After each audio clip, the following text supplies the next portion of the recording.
Facebook, this is what I mean. There's so many things that I could highlight, but Facebook were selling to advertisers the fact that they knew when teenage girls were vulnerable because they would be able to chart things like if they deleted a selfie, that would mean that they were having like a bad body image day, and they would be able to immediately go, okay, well, you can sell them a product for, your diet pills or your blah, blah, blah, what you're able to do. Actually, literally targeting people at their most vulnerable through their algorithms and selling that to advertisers. Like, it is some of the most crook stuff you've ever read in your entire life. And the whole system is broken because the way that it works relies on this model by which they all kind of have to be terrible companies. And it's the genie's out of the bottle. It's too late to regulate.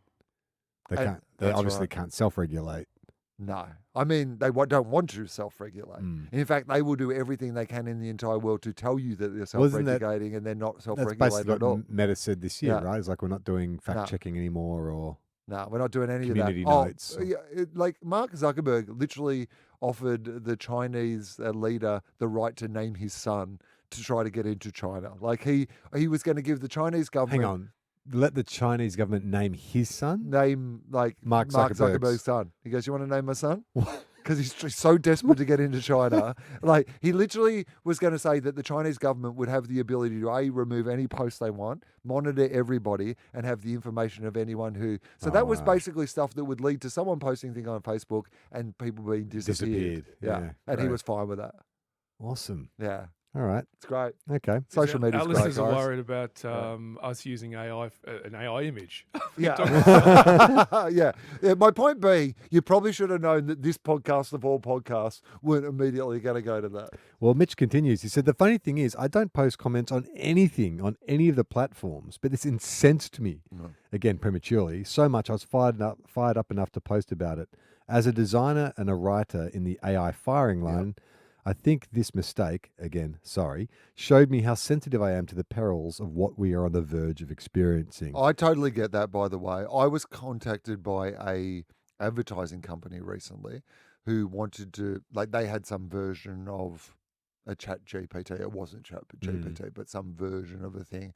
And their ad campaign demonstration they wanted to do was, in conjunction with a comedian, write a stand-up show in conjunction with to show what it could do. They clearly don't listen to the podcast. I was going to say, I was like, who thought I was the person to contact about this?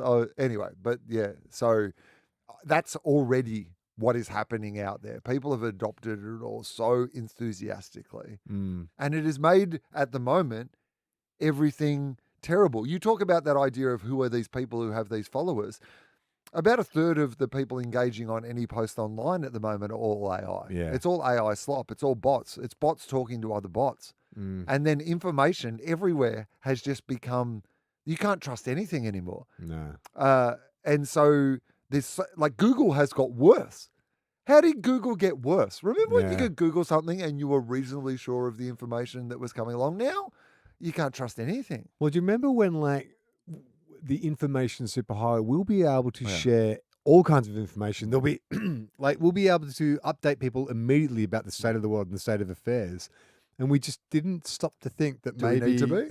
Well, but also to think that that could be a double-edged sword, Yeah. that you can update the world on stuff that is true and untrue in an instant. And also, do we need to know all this stuff? No. Well, they talk about that social dynamic thing, right? That you are, the way we've evolved is we can't possibly have groups larger than, what is it, like it's something like 80 people within your immediate vicinity. You can't have relationships beyond that. Yet now we're having these pseudo relationships with people online in the thousands or sometimes millions for some people. That can't be healthy. But also this idea that we even need to have all that information. I think just in my own life, there's only so many things that I can actually know about. Yeah. And when you're concentrating on all these things that are happening all over the world that you can't affect in any way, I'm not even sure that's information you need to have. But don't you love doing a kind of like a deep dive or going in a rabbit hole on a topic and, hyperlink here and a hyperlink there and, hang on, we just talked about Woody Harrelson's dad last episode. Let's Google that. Like, I think there's something different to that, to the infinite scroll, right? So the idea of like, here's a topic I would like to go and be able to research this topic and find reliable information on this topic is a good thing. Yeah. The idea that you can just go on and flick and flick and flick, and then suddenly it's 2 hours later and you didn't really learn anything that was necessary for you to learn. It was just stuff that was packaged as if it was necessary to learn. You flicked past 8 recipes and never cooked anything. You read 1,000 tweets and you could have read a book in the same amount of time and actually learned something. And it is that kind of dopamine release, Yeah. right? Like it's the Yeah, pokey. it's it's the the pokies. pokies. Yeah. Yeah.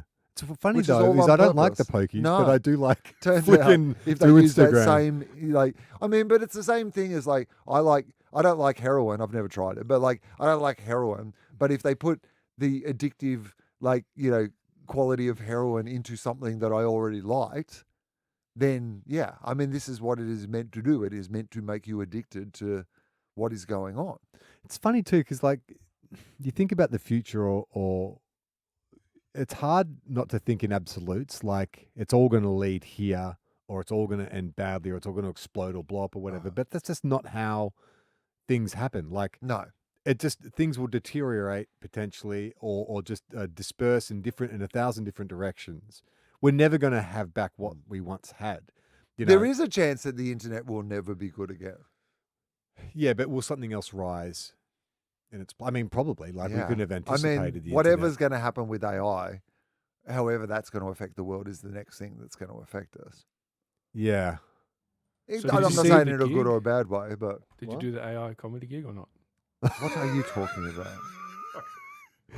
Don't even joke about this. We'll get more emails from listeners. I can't believe I can't believe that Will did a gig with a stand-up and it was an AI. Everyone relax.